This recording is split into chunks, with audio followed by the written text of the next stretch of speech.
Once again, thank you for being on the show. And here we go. So how long, first of all, introduce yourself. Who are you?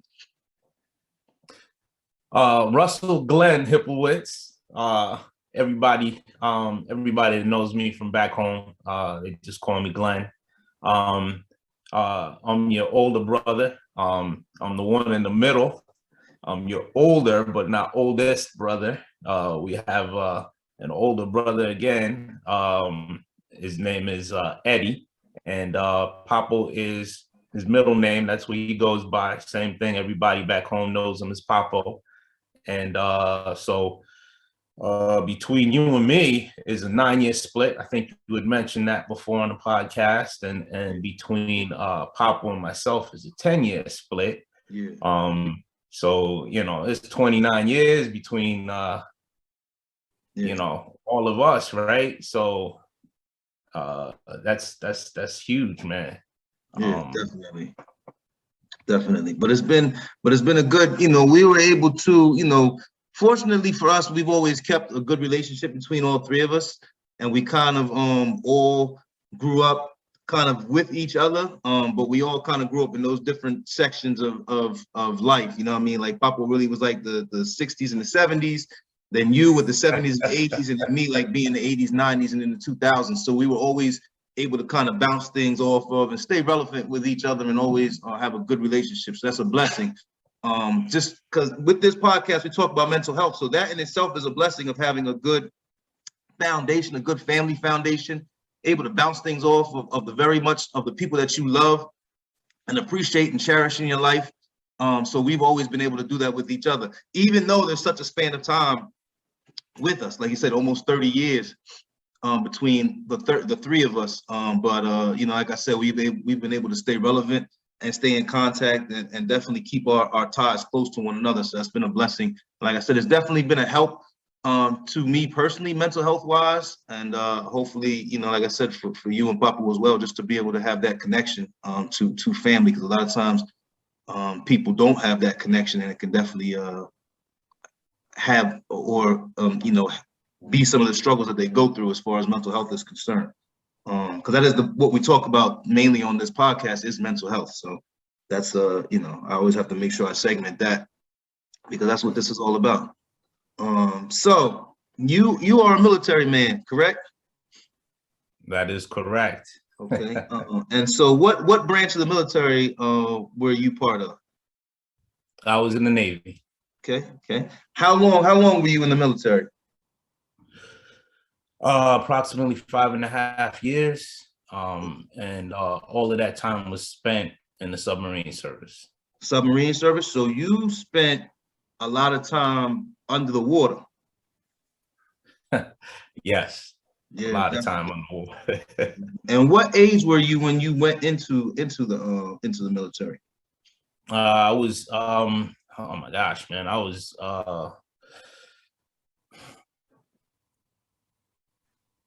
geez. I think back, man. I'm getting old, brother. That's all right. No, 1988. So yeah, I stepped in at 19. 19 years old? Yeah. Yeah. And I talk about that time because, like I said, that was a pivotal time in my life, and that changed the trajectory of my life. When you left, like I said, man, that kind of left a void for me. I mean, I know you had to go. Like I always, I mentioned you had the conversation with me. I don't necessarily have to go into it too much, but you had the conversation with me about what happened and everything, and like you had to go. That was a choice that had to be made. It was either that or some other circumstances. So, you definitely made the right choice, and I'm proud of you for what you've done, and thank you once again for your service in the military. Even though necessarily, that. It definitely. I know it wasn't your option, but thank you for your service anyway. Yeah, man. I mean, I feel that I had done some good things within the military. But with that, yeah, when I stepped in, I wish I could have did better things at home, and been there for you, to be honest with you. But I feel good, bad, or indifferent. it placed me on the proper trajectory. And with that, it basically defined where I am in life right now, right? It placed me in a good spot, right? As many other guys and women can say, it helped me to grow up and become the man that I am. Yeah, I can respect that. I hear that. Like if I talk to some of the older dudes that I might like befriend during the course of just speaking with people in life, I've heard that as well. Like they were at a pivotal point in their life where they needed to grow up and mature. So it sounds like that kind of was at like the place that you were in. So that's definitely a good thing that you ended up in the military, because like I said, as you mentioned, it changed the trajectory of your life because it could have veered off into another direction that might have not been such a benefit to you. So you mentioned that you were in the subsection or submarine section of the military as far as being in the Navy, correct? Yes. So I mentioned before in one of my podcasts that there's a potential, or well, you tell me. So how long, if you go sub, once you leave out of port, how long will the actual sub be underneath the water? Like how long could you potentially be underneath the water in the sub? Well, tours of duty, depending on the type of boat that you're on, whether it's a fast attack or a boomer. And I was on both. Your fast attack, it depends on the job that you're doing at the time. And the boomer is the boat that is built to be underwater the longest amount of time.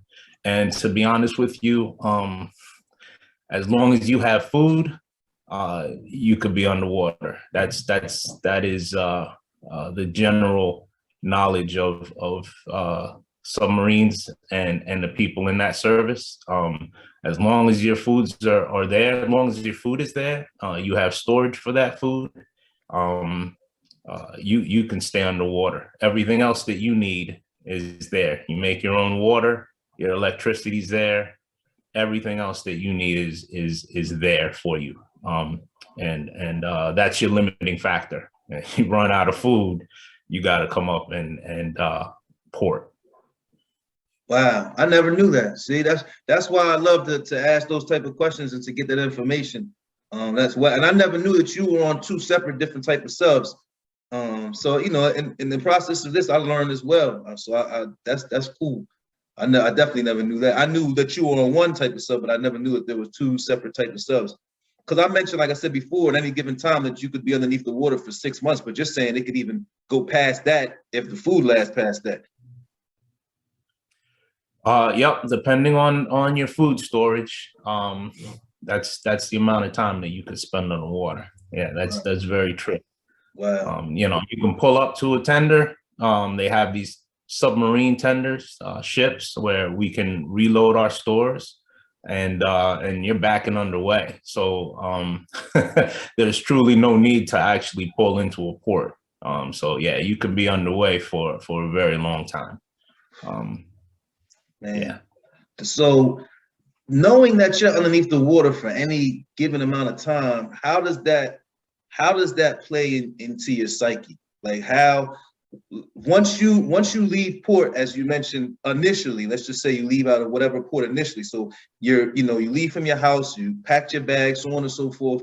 You've said your goodbyes to your family, and then you know that from that point in time to whenever it could be, you might not see land or anyone, loved ones or anything like that. How does that play into your psyche? Like how do you kind of download that information?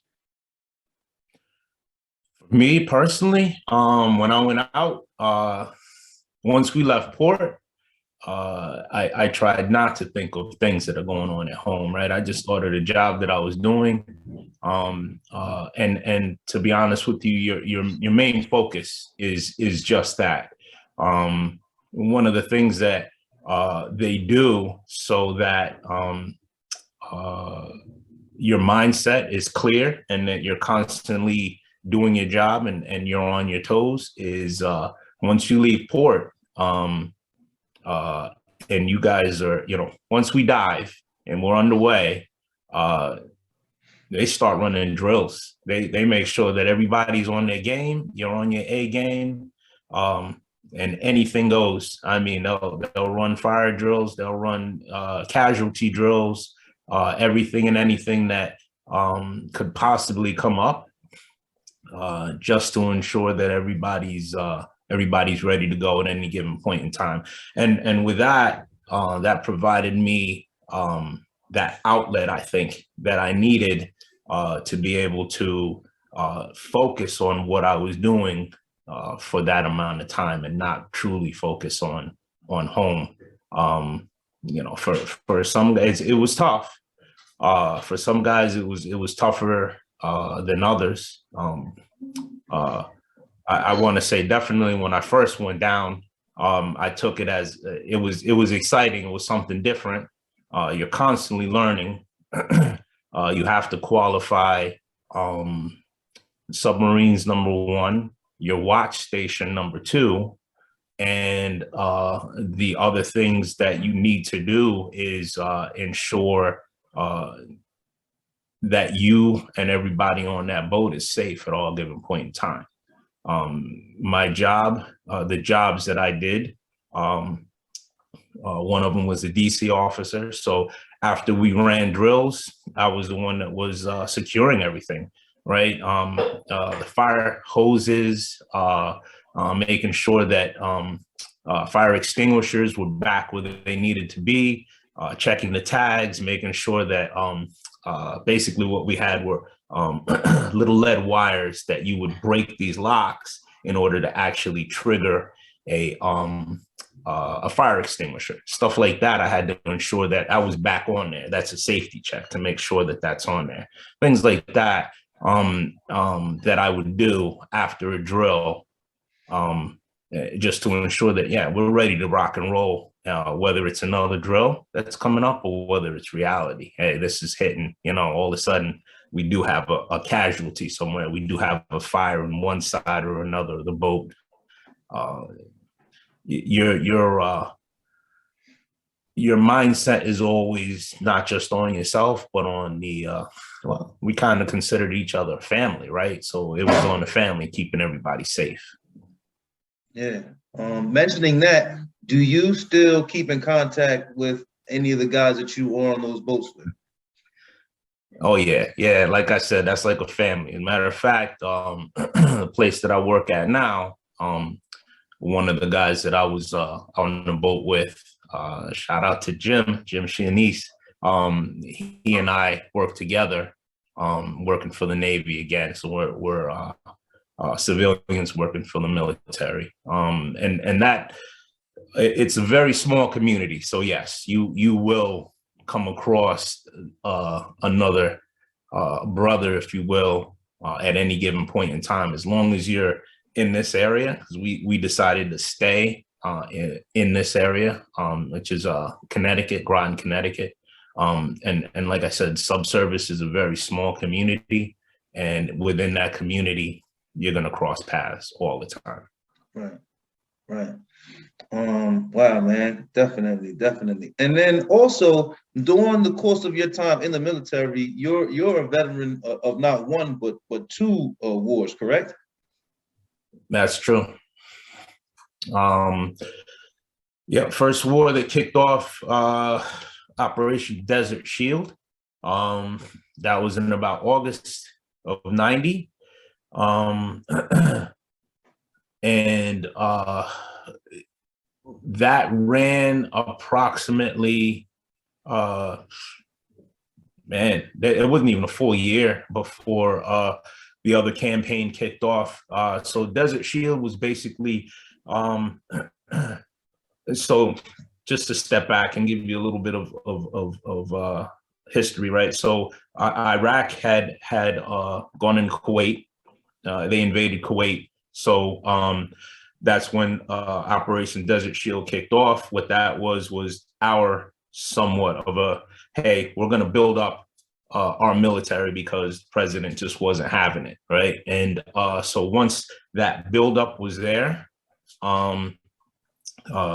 it took approximately 6 months, right? So early 91, I think it was January of 91, Operation Desert Storm had kicked in. So that was the actual war. That was the campaign. And so I was in both of those. Okay. During my time in.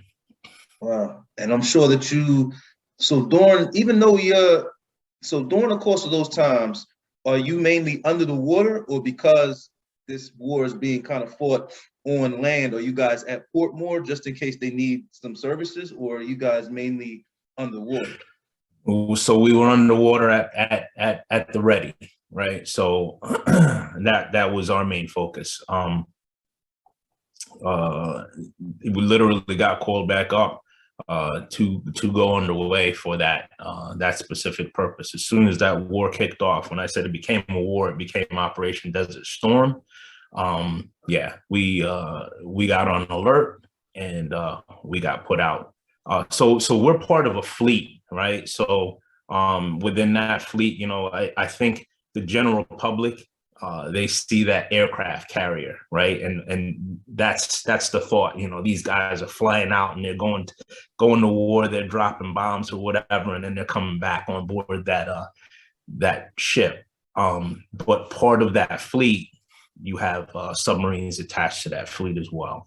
And so when I was on the fast attack, being attached to that fleet, we were also called up, just as in case, if they needed us, we were there. So, I mean, I can't imagine, you know what I mean? Like what that feels like. So what does that feel like, man? Like knowing that you're like going off to war, like how do you download that? Cause I know you said the first thing was just downloading the fact that you were getting on a boat. Now you're in the middle of like, yeah, okay, there's a potential for me to have to really be at war and be out here for a lengthy period of time. How do you process that, bro?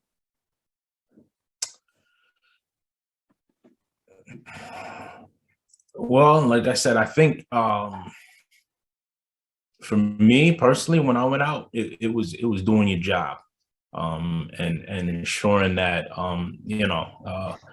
everybody else on board was able to do theirs. As far as that process, because there were many different things that were going on, I definitely give it up to the guys that, they put their boots on the ground and they were out there doing what they did in the desert.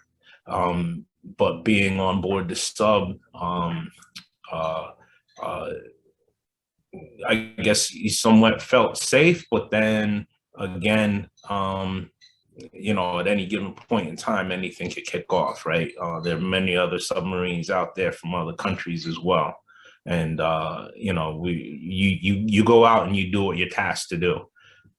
Whether it's, you see in the movies, we drop off the SEAL teams, stuff like that. So we're out there doing our jobs as well.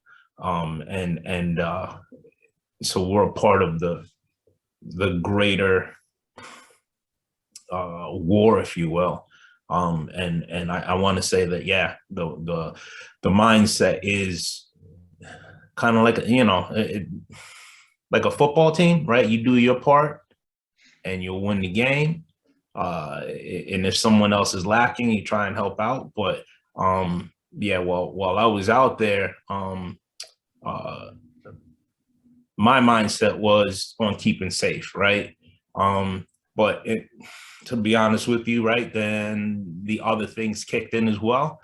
Man, it was 5% of us. When I say us, that was 5% of the subservice that was brothers at the time I was in. That's a very small amount, right?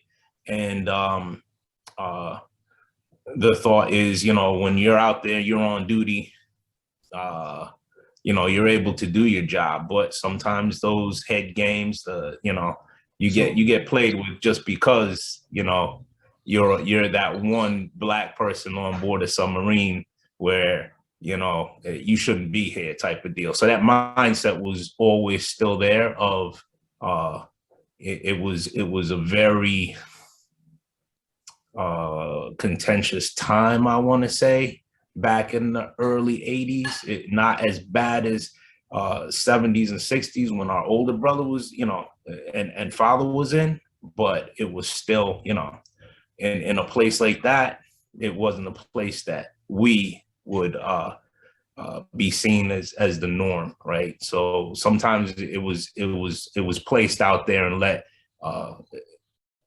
it wasn't forgotten, put it to you like that, right? And it was ensured that it wasn't forgotten. So for me personally, that was the hardest thing that I had to deal with, right? And not become, how you say, still, like I said, there was a brotherhood, right? There were some people that were geared towards that, but then there were other people that were geared towards, you shouldn't be a part of this brotherhood, So that's the only thing that truly made it hard, being out there with an individual or individuals for X amount of time, and you, no matter what you did, you didn't do anything wrong, but no matter what you did, sometimes, with certain people, you can't do anything proper, can't do anything right. So you're off port, under the water, in the military, like everybody else. You took the test, you did your time, you did whatever needed to be done in order to be part of this subservice, and yet you still face racism and discrimination. And then it's really, at that point, there's no way to kind of get away from it per se, because you're underneath the water in a sub, and the sub is what, I don't know, give me like distance wise, how from, let's just say, from the front to the back of the sub, how much space do you have as far as a sub, or how much maneuverability do you have as far as a sub is concerned? Not a lot, put it to you like that. Let's say a football field, right? And you shove 100 guys in that, and then you put in all the machinery and everything else that goes in there, right? We're carrying, you're carrying torpedoes and all the other things that are necessary, your food, this, that, the other. When you talk about space, I think I had taken Papa, our older brother, down on board the submarine one time when we were getting ready to, this was approximately maybe a week before we were ready to head out. So we had already loaded our stores, the food that I was telling you about, to ensure that you don't run out of food. And I'm just trying to bring this into mind for you as far as space is concerned, to ensure that we don't run out of food. We literally store the canned goods on the floor, on the deck spaces. So, and then you go and you cover those with some sort of matting so that you can walk on top of those cans. So that, mind you, takes up X amount of space of headroom as well. Yeah, everything was much tighter, right? When you're leaving, right? And then when you're out to sea, until that food is consumed, that space is still very tight. So just to bring that to bear, you and the other individuals that you might not be getting along with, right? You have to live together. You have to, and mind you, like I said, it came to bear that we don't want you there. And when I say we don't want you there, it's something that was not only stated many times, there was even written words that were placed on every single brother's. Guys weren't even brothers. I mean, there were Puerto Rican guys that letters were left on our racks telling us all these different things about, nigga, go home, blah, blah, blah. And it's kind of like, well, I would if I could, but I can't, so I won't. It's kind of it, you know what I'm saying? It's like, but the audacity of some people was actually to sign it. And so you do what you do when you're in the military. You bring it to the next person in charge. That stuff was brought to the captain by all the brothers on board. Like, yo, this is what's going on, Cap. How you going to take care of it? And it came down to, well, you know what? Give me all the copies of it. Give me everything that was provided to you guys, and we'll figure it out. One dude was very smart. He was an older cat from Brooklyn, from New York. Boyd was his name, and he was like, I'll give you what I got, but I'm making a shit ton of copies and hiding them everywhere that I can imagine to hide them, because it don't sound right to just give you something and walk away. Right. So everybody else, including myself, handed that stuff off to the cat, but I knew what was done, with the other copies. So we waited to see what was going to happen. There was one dude had signed a paper, and basically to me, it was like, at the time the captain was trying to take care of this stuff, man, there was a brother that went walking by his stateroom, and he basically grabbed him, said, come with me, looked at the list, saw one of the signatures, grabbed that white guy and said, all right, apologize to him for what you said. And that was it. And it all supposedly went away. Right. But as we know, when you do nothing, nothing gets done. So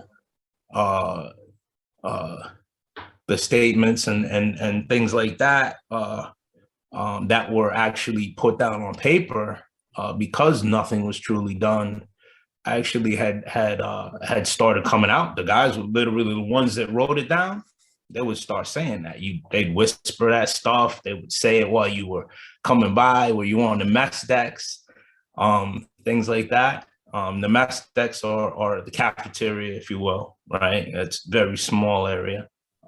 So we had to contend with that as well, right? And like I said, nothing got done. And that push was something that would, it would cause me to really, like I said, to think on another level. Hey, man, I got a job to do. I'm just going to come out here and do it. And no matter how you feel about it, I'm just going to make sure I make it home to my wife. Right.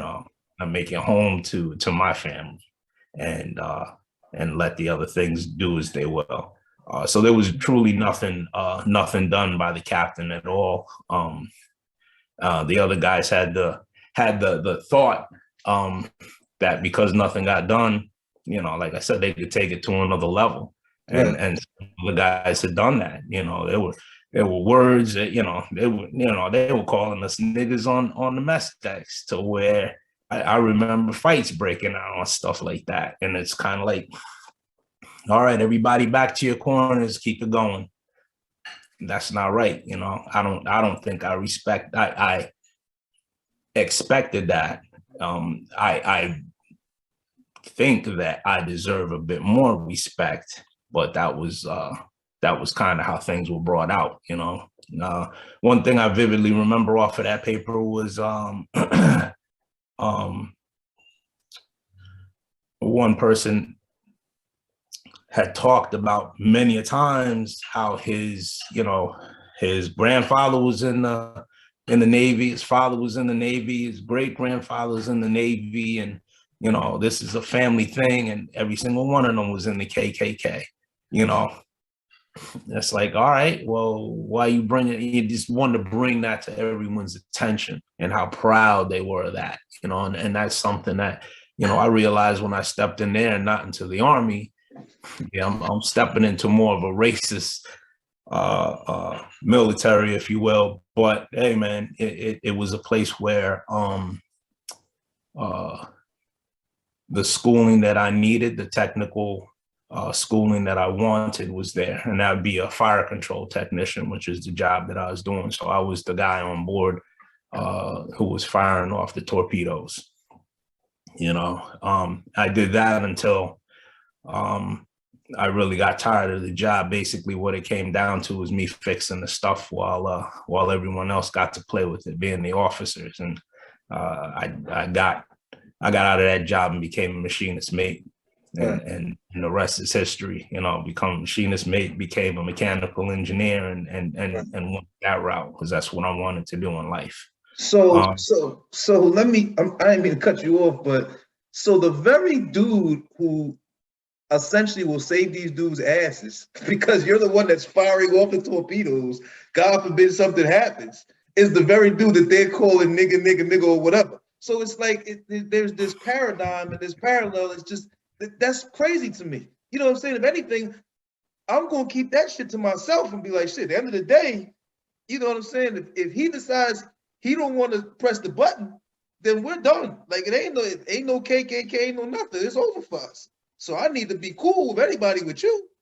But that just goes to show you, like racism, bigotry, all that stuff is never blind, and it doesn't matter. And like I said, you went through the same thing that those dudes did. You went through the same paperwork, the same struggle, the same everything, the same test that they took, the same, you know, and for all that, like you say, it's a brotherhood, but then it's not. Because there's people that's like colorblind to that shit, or however you want to see it, and they're just like, look, he's got a job, I got a job, whatever, whatever. And like you say, their thought process is to get home to their family, get back. And there's other people that just that none of that stuff doesn't matter.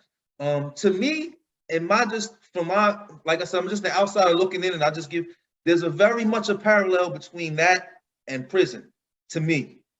And I look at it because you're saying like it's the color code and the brothers over, you know, African Americans or Hispanics or whatever kind of have their one group, and then you have the whites that have another group. So it's a very much a parallel to me.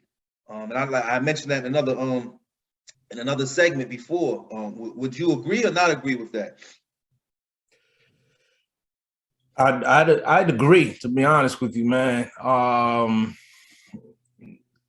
You see that more so on the ships, right? With the Crips and the Bloods on the West Coast. I mean, that was one thing I to be honest with you, I didn't want to step into when I went into into the Navy was that.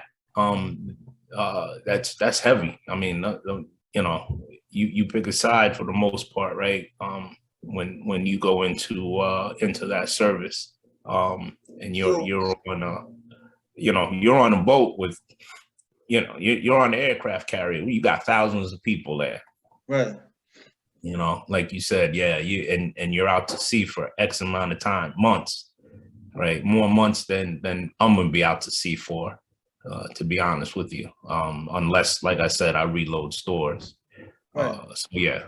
So even on like an aircraft carrier, which is way larger, like you said, is let's just say as opposed to like the sub, you say a fast attack might have like 153 people, but an aircraft carrier might have like 1,000 people on there because there's so many different facets and it's so much larger. You're saying that these dudes are still trying to gangbang and do all that shit out to sea? Like there's still that tension and contention. Like it's not just, all right, well, I'm a military man, you're a military person, we're just here together. Like these dudes are still gang banging and doing all this shit even out to sea. I want to say yeah, and so they had a release that we didn't have, right? So those guys on board those ships, right, the larger ships, some of them, they had boxing rings, and they were able to call out that other guy and be, hey, we're gonna do this one-on-one. That wasn't something that wasn't available to us being on board a submarine, to be honest with you. So those certain outlets were there for them, certain outlets, you just don't have. Yeah, I mean, and like you said, it's kind of, it's funny how things roll, because there were times where we had issues with guys on other boats, right? And at that point in time, then everybody came together, right? Because like I said, at the end of the day, if I ain't doing my job, or this other guy's not doing his job, they get sent home and stuff, then, we're going to be in a world of hurt. Mind you, somebody gets sent home, they'll bring somebody off another boat. They won't let us out without certain crew members. But with that, this is a new person, new guy, new thoughts. There's a lot to learn on board any vessel that you're out there, right? There's a lot of safety things that you need to know and whatnot on top of your job. And then, like you said, then there's the personal stuff you got to contend with, right? So I very much got into, doing my own thing, staying focused, trying to stay away from that stuff, because, it was there no matter what, right? I played a lot of chess, I'll tell you that. You're talking about being locked up in a space, things that guys do, a lot of cards, a lot of chess, that type of stuff, things to keep your mind going, right?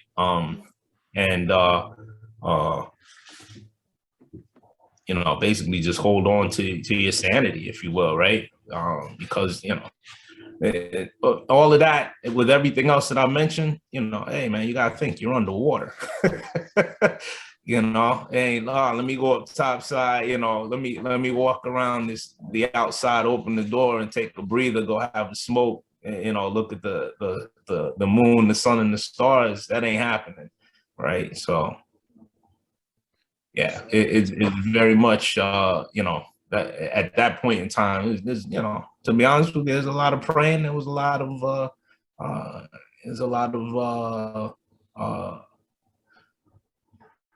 how you say, looking into myself, and seeing where I was at personally, and I got to contend with this. How am I going to do it so that I'm not screwing myself up?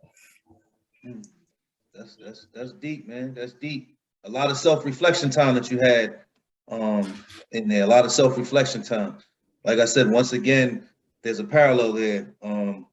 So let me ask this question. And I know this is kind of this is why I've kind of done this though. So in all of that you've mentioned, which is definitely a lot. Do you feel like at this point, from all of that, from being underneath the subs, being in the water, dealing with the racial issues, dealing with, like you said, potential gang issues, potential hierarchy issues, all of that, and just being at war, being away from your family, do you believe that has led you into potentially suffering from PTSD? Do you believe that led to that? Well, I feel some of the things that I went through, yes. And to be honest with you, my first boat that I went on was a boomer. And one of the things that truly, it scared me to death was, when we start running drills and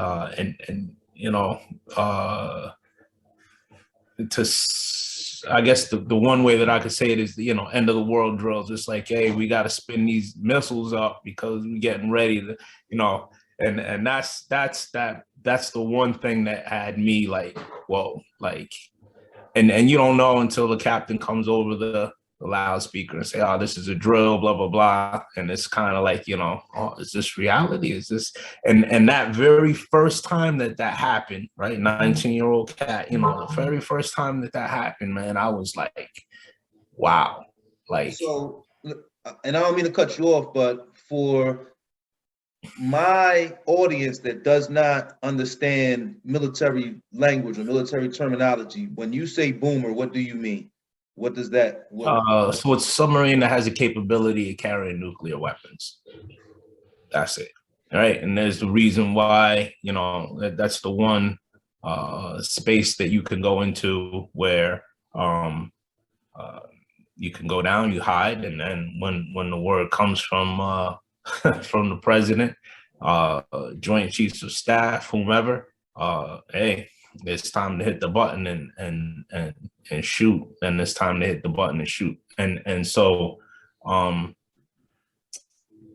that's where I was very, I had the reality of what I was doing came to pass. And with all the other things that were going on, right? That's where it's like, okay, well, my job here is to ensure that we're prepared and we're ready to rock and roll. We're ready to do what we got to do, and we have to do it. But I don't know for the other guys, but for me, you become very alone in that space, man. You know, for me, that reality hit. Like, there ain't nobody here. There's no family members here. There's me, right? And you know, what are you gonna do at that point in time? You know, you do your job, but then, you know, like I said, that's you know, that's that decision that, you know, it comes down from higher up. But then once you do your job is done. You know, so and at that point, yeah, man, you know, you're pushing that button, you know. But it wouldn't be me, it'd be, you know, it's the sub's job, right? It's the person that's there to do that, and so and I'm just a part of that that team, right? And being a part of that team, you know, like I said, the very first time that came, and you know, everybody's, you know, you got battle stations, you're running here and there, you're doing what you need to do, but your mindset doesn't truly, and all of that adrenaline that pumps in, you know, 19 years old, all that adrenaline is there. It's like, wait a minute. Wait a minute, this is what I'm here to do. This is what I'm doing now. Hold on, let me, you know, and you know, when you're thinking about it, there's other things that are happening and you're supposed to be looking out for, gauges that I have to watch and stuff like that. But yeah, it was that very first time, that's when the reality hit. And that's where, you know, it was, I guess, the difference between adult and a child. And I think at that point in time, yeah, I became an adult, right? And I took contending with the things that I had to contend with underway in a different way, right? My mindset changed towards, okay, you know, people got problems. Everybody's got problems. I've dealt with them growing up, but I have to look at them in a different way, right? Yeah, it just it opened my eyes to there's more to life than this. I'm not gonna focus my thoughts and feelings and all that stuff there when I've got so much more to concentrate on, so much more that I could be thinking about, and that's, you know, to be honest with you, that's when everything kind of clicked. It didn't click in boot camp. It didn't click at certain areas, but that right there, that you know, it clicked. You know, 1,000 miles from home and underwater. You know, and that's when, you know, that light came on for me, and you know, it made me who I am right now. Wow, that's amazing, man. That's amazing. Man, that's amazing, bro. I want to thank you, man. I want to thank you because I learned a lot today. I appreciate it. I'm sure my audience is gonna be like, wow, this is amazing, because a lot of stuff that you just mentioned to me, I've mentioned, but it's different when you actually hear it from you, from a military person, from the military standpoint, from somebody that went through it. Because people have this illusion of what the military is, and then they have this other illusion of what it is to be like in the Navy, because you automatically think of Navy and then you put SEALs, and then they have this, you know, they have this Hollywood version of, oh man, Navy SEALs, like you said, you know, you potentially might have dropped off some of those guys in places or whatever, but it's not, they were in and out, you know what I mean? They were in and out, and you may or may not have laid eyes on them. I remember you telling me that, you know, before. But like I said, I thank you. I thank you for this, man. This was a pleasure. I thank you for your stories. I thank you for your service, bro. And I just thank you for being who you are, man. I love you. And this is going to be the end of this interview. And thank you so much to our guest, my brother, my big brother, man. I appreciate you, Glenn Hipplewitz. Like I said, thank you for your service, bro, and thank you for everything that you've done for this country. And You are a great man. Thank you. Hey, thank you, man. Thank you for doing this. This is great. Keep it up, man. This is something that more people need to do. More people need to concentrate on mental health, and what you're doing is a step in the right direction. I appreciate it. So thank you. Yes, yeah, no problem. Please like, subscribe. This is the You Good podcast here on YouTube, and like I said, we also at Instagram at you_good_podcast, and also you can email me at yougood695@gmail.com. Thank you once again. My name is Rob Hipplewitz. I'm your host, and have a wonderful day here on Military Mondays on the You Good podcast. See you.